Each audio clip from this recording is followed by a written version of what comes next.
Everything Dwight built is slipping through his fingers. Episode 4 of Tulsa King Season 3 isn't just another chapter. It's a storm that tests his power, loyalty, and the ghosts of his past. When the episode begins, nothing feels safe anymore. Every deal, every lie, even every silence hides something dangerous. And as the tension rises in Tulsa, Dwight realizes that the real war isn't just on the streets, it's inside the people he trusts the most. Episode 4 opens with a calm that feels wrong, like the silence before a gunshot. Dwight sits alone in his bar, the glow of neon lights flickering across his face. The bar is empty, yet his mind is full of thoughts about his growing empire and the enemies circling it. The calmness doesn't last long. A phone rings, and the voice on the other end brings trouble. One of his trusted men has gone missing, and with that one call, the chaos begins. From the start, the tone of the episode shifts between power and paranoia. Dwight, who once had complete control, now feels the walls closing in.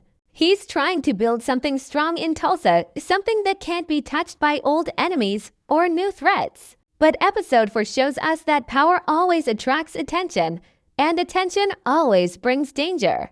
The writers make this clear with every small detail. The way Dwight lights his cigar, the way he hesitates before answering questions, the way his crew looks at him with both respect and fear. As the episode moves forward, we see the cracks forming in Dwight's circle. Goons who once followed orders without question are now whispering in corners. The money is coming in, but loyalty is bleeding out. There's a new player in town, someone we only hear about in small clues, a man connected to Chickie's operation back in New York. Dwight doesn't know the full story yet, but his instincts are screaming that someone is trying to pull the rug from under him. Meanwhile, Stacy's part in the story grows even more complicated. After her near downfall last season, she's walking a thin line between redemption and betrayal. In this episode, she gets closer to uncovering Dwight's recent deals, but something about her feels off. She's not just investigating, she's observing. Every move she makes feels personal, almost emotional.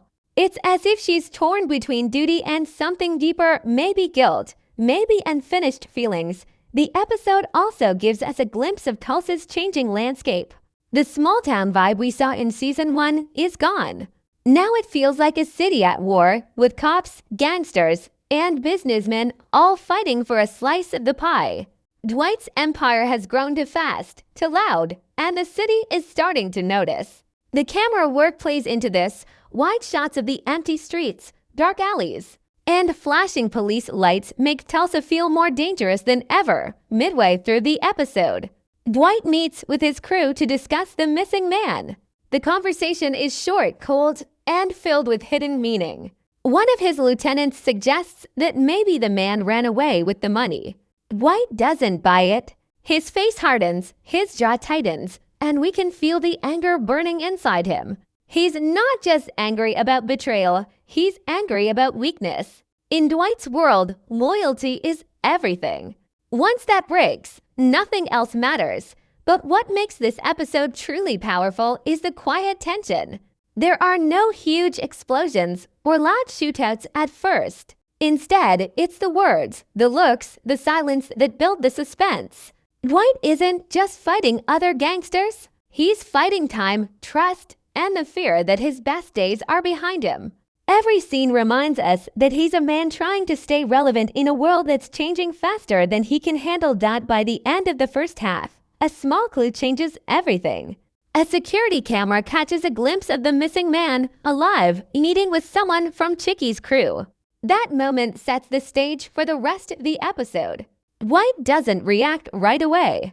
He just stares at the footage, silent, his face calm, but his eyes burning with rage. It's in that moment that we realize Dwight isn't going to let this slide. He's been betrayed, and when Dwight gets betrayed, blood always follows. Episode 4 doesn't rush. It takes its time, letting every scene breathe.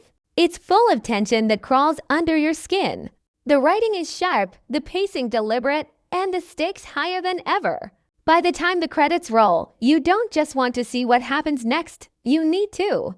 Because Tulsa King isn't just about crime or power anymore. It's about survival. And in this episode, survival comes with a price that Dwight might not be ready to pay. The tension that started with Dwight's missing men explodes in episode 4's middle section, turning quiet suspicion into open conflict. The story moves from the dark calm of the bar to the sharp chaos of the streets. Dwight begins to dig, and every clue he finds pulls him closer to the truth that his empire is being eaten from the inside. What makes this part so gripping isn't just the betrayal itself, but how it slowly reveals the kind of leader Dwight has become. He's no longer just the tough old-school mob boss we met in Season 1. Now, he's a man trying to rule in a world that's changing faster than his instincts can keep up. As he investigates, Dwight starts calling his men one by one, testing their loyalty without letting them know he's doing it. Every conversation feels like a poker game, each side hiding their real hand. The dialogue is calm on the surface but layered with meaning. When one of his crew members, Bodhi, avoids eye contact during a conversation, Dwight doesn't say a word, but the camera lingers on his expression long enough for us to feel his suspicion. That single look says it all. Dwight doesn't trust anyone anymore. Meanwhile, Chickie is still pulling strings from New York. We hear about his moves through short phone calls and coded messages. He's not yelling or threatening. Instead, he's patient, calculating, waiting for Dwight to slip. Chickie knows that power doesn't always need violence. Sometimes it just needs time.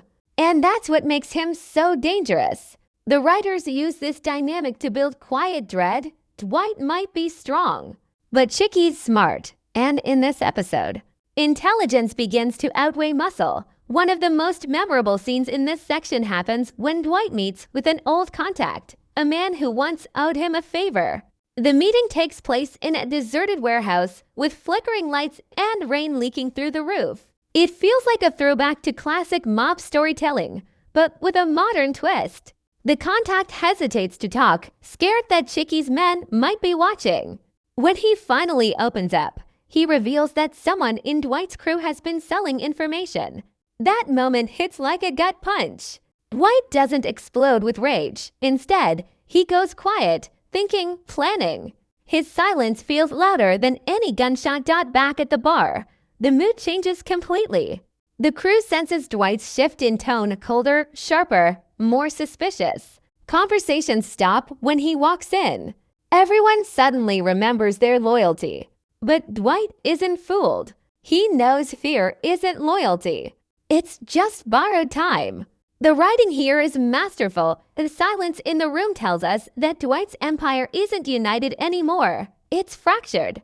The man who once inspired respect now rules through intimidation. And in the world of Tulsa King, that's the beginning of the end. The episode also gives more attention to Stacy. She's following a separate thread that unexpectedly connects to Dwight's mess. She finds a document linking one of Dwight's business fronts to a new money trail coming from New York.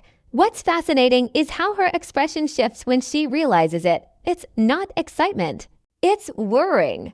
She's beginning to see how deep the corruption runs, and she knows that going after Dwight might not be as simple as she once thought.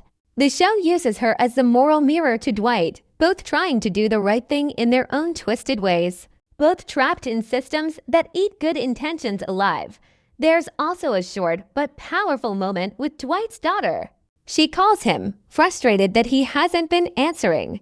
Her tone is cold, filled with disappointment rather than anger. It reminds us that Dwight's war isn't just with enemies, it's with the life he's chosen. Every lie he tells to protect his empire costs him another piece of his real life. When the call ends, the camera stays on him, alone in his dark office, and for a few seconds, we see the man beneath the boss, tired, lonely, and trapped in a cage of his own making. By this point, the story feels like a chess game where every move costs someone their trust. The pacing picks up, and the tension builds with every scene. Dwight's suspicion grows heavier when he learns that the missing man's phone was last pinged near a warehouse owned by one of his associates. That's when Dwight's instincts take over. He decides to handle it himself. No more talking, no more guessing. He's going to find out who's been leaking information. even if it means breaking every rule he's made since coming to Tulsa. The section ends with a scene that perfectly sums up the mood of episode 4. Dwight drives alone through the empty streets, the night sky reflected in his windshield. The city looks silent, but underneath it, everything is burning. He doesn't know yet who betrayed him, but he knows it's someone close, maybe too close. As the engine hums and the city lights flicker, the voice in his head grows louder. In Tulsa, trust is just another weapon. And in episode 4, Dwight's about to learn what happens when the weapon turns back on him. Every episode of Tulsa King hides its truth in plain sight, but episode 4 takes that to another level. This is where the show starts whispering secrets instead of shouting them. Every glance, every pause, every camera angle feels like a clue left for the audience to decode. It's not about what people say anymore, it's about what they don't. The episode transforms from a crime drama into a quiet puzzle, where even a single object on a table can change the meaning of a scene. One of the first hidden clues comes early. During a conversation between Dwight and Bodie, they're discussing business. But what's important isn't the dialogue, it's the setting. Behind Dwight, there's a broken mirror hanging on the wall. The crack runs straight through his reflection, splitting his face into two. It's a haunting image that says more than any line of dialogue could. It's as if the mirror is showing us the truth, that Dwight is living a double life. One part is the leader who commands respect, and the other is the man slowly breaking inside. This visual clue subtly foreshadows the internal conflict that's about to consume him later. When Dwight meets his contact at the warehouse, there's a small moment that most viewers might miss. As the contact speaks nervously, Dwight's eyes land on a box in the corner stamped with a New York shipping code. It's just a few seconds of screen time, but it's crucial. That box connects Tulsa's underworld to Chickie's network. It's a quiet hint that Chickie isn't working from afar anymore. His influence has already reached Dwight's doorstep. That little detail becomes even more chilling once we realize that the missing man was last seen near that same warehouse. Even the way the camera follows Dwight tells a story. Throughout the episode, he's often filmed from behind or through glass, as if someone is always watching him. The audience becomes part of that feeling, trapped between seeing and not knowing. This cinematography choice isn't random. It mirrors Dwight's paranoia. He's constantly being observed, but he can't figure out by whom.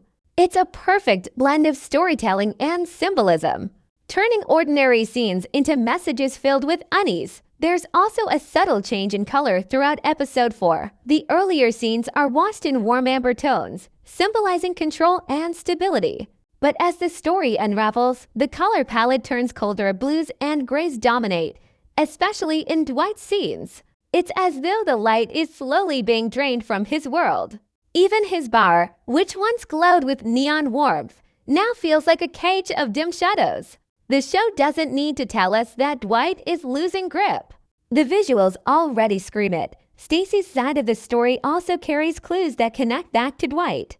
When she visits the evidence locker, the camera lingers on a file marked Macadam Construction, the same company that helped Dwight set up one of his legit businesses in Tulsa. The moment passes quickly, but it's a signal. The FBI isn't far behind. They've started linking Dwight's operations to a wider network. And even though Stacy doesn't say it out loud, her body language, the deep breath, the hesitation tells us she's beginning to question whether protecting Dwight's secret was ever worth it. The use of sound in this episode adds another layer of meaning. During key moments, the background noise fades until we hear nothing but faint echoes, footsteps, wind, or a single dripping sound. It gives the sense that something invisible is approaching. For example, when Dwight sits alone watching the security footage, the only sound is the soft hum of the TV. Then, just before he sees the image of the missing man meeting Chickie's associate, there's a strange mechanical buzz, like a warning signal. Whether intentional or accidental, it creates a psychological tension that makes viewers feel like something is about to break. One of the most symbolic scenes happens near the end, when Dwight returns to his office and finds an old photograph on his desk. It's a picture of him and his crew from his early days in New York, smiling, younger, full of ambition. The photo wasn't there before. There's no note, no message, just the photo. But that's what makes it terrifying. Someone got close enough to leave it, and they wanted him to see it. The message is clear. We remember who you were. It's both a warning and a threat. And it ties directly into Chickie's subtle psychological warfare. But perhaps the most powerful hidden clue comes from Dwight himself. Throughout the episode, he keeps a silver lighter in his pocket, a small keepsake from his first years in the mob. In episode 4, we see him flick it open and closed repeatedly, especially when he's deep in thought.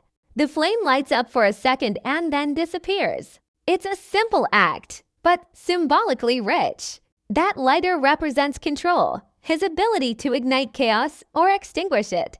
By the end of the episode, when he sets it down on his desk and walks away, it's like he's silently admitting that control might no longer be his. Episode 4 is full of these quiet messages, no shouting, no grand gestures, just whispers of danger. The clues build on each other like layers of smoke. The more you look, the more you see. It's what makes this show so addictive. You're not just watching Dwight's story. You're decoding it. Every small object, every pause, every choice tells us that something bigger is coming. And as Dwight's world narrows, it's clear that the next episode won't just be about revenge. It'll be about survival against enemies he can't even see yet. The final stretch of Tulsa King Season 3. Episode 4 doesn't explode with bullets or blood. Instead, it burns slowly like a fuse leading to something unstoppable. Everything that's been building throughout the episode finally ignites, and the true meaning of power, loyalty, and betrayal comes into focus. The ending isn't just about what Dwight does. It's about what he finally understands. For a man who's lived his whole life by control and rules, this is the moment where both start slipping through his fingers. The last act begins with Dwight driving toward the warehouse where the missing man was last seen. The streets are empty, the sky heavy with thunder. The silence feels like judgment, the reminder that every wrong choice eventually finds its way home. When he reaches the warehouse, the lights are off except for one flickering bulb. It's a haunting callback to the earlier scene where the truth first began to unravel. Dwight walks inside slowly, every step echoing through the hollow space. You can almost feel his heartbeat in the air. Then comes the confrontation. He finds the missing man, alive but terrified. The scene is quiet, almost too quiet. The man doesn't beg or explain. He just stands there shaking because he knows Dwight already understands what happened. Behind him, another figure steps out of the shadows, one of Dwight's own men. That's when the truth hits. It wasn't Chickie's men who caused this chaos. It was someone Dwight trusted. Someone who sold him out from within. The way the betrayal unfolds isn't flashy. There's no shouting, no gunfire, just a cold conversation filled with unspoken history. Dwight asks one simple question. How much did he pay you? The traitor hesitates before answering, enough to make me forget who I was. That line sums up the entire moral weight of Tulsa King. In this world, loyalty isn't about respect. It's about survival. Everyone has a price, even those who swear they don't. But the brilliance of this ending lies in how Dwight reacts. He doesn't explode in rage. He doesn't draw his gun. Instead, he looks at the man, takes a long breath, and walks away. It's not forgiveness. It's fatigue. The Dwight we see here isn't the mobster who once ruled through fear. He's an old lion realizing that even kings fall when the jungle changes. He's tired of killing ghosts, tired of building empires that always collapse. This moment transforms him more than any fight ever could. Back at his bar, the night drags on. Dwight sits alone again, the same way he did at the beginning of the episode. The symmetry is beautiful. It starts and ends in silence. But this time, the silence is heavier. On the counter lies the lighter he's carried for decades. He picks it up, flicks it once, and stares at the flame. It dances for a moment, then fades out as he closes it. That small act becomes the episode's emotional core. The flame that once represented his control is gone. What's left is just the man, stripped of everything but regret and instinct. Meanwhile, Stacy's final scene gives us another layer of meaning. She's in her apartment, going over the documents he found earlier. When she flips to the last page, she sees something unexpected, an old police file on Dwight's first arrest, marked with a recent date. Someone's been digging into his past again, and it's not her. The camera pans slowly to her face. She doesn't speak, but her expression says everything. The game has changed, and she's not sure which side she's on anymore. It's the show's way of telling us that the real battle isn't between Dwight and Chickie. It's between truth and survival, between the past and the future, then. Just before the credits comes the final twist. Dwight receives a call from an unknown number. The voice on the other end is calm, deep, and familiar. It's Chickie. He says only one thing: "You forgot who made you, Dwight." And then the line cuts. The episode ends right there. No music, no movement, just Dwight staring into the dark. The silence after those words is more powerful than any explosion. It's the sound of a man realizing that his past isn't finished with him.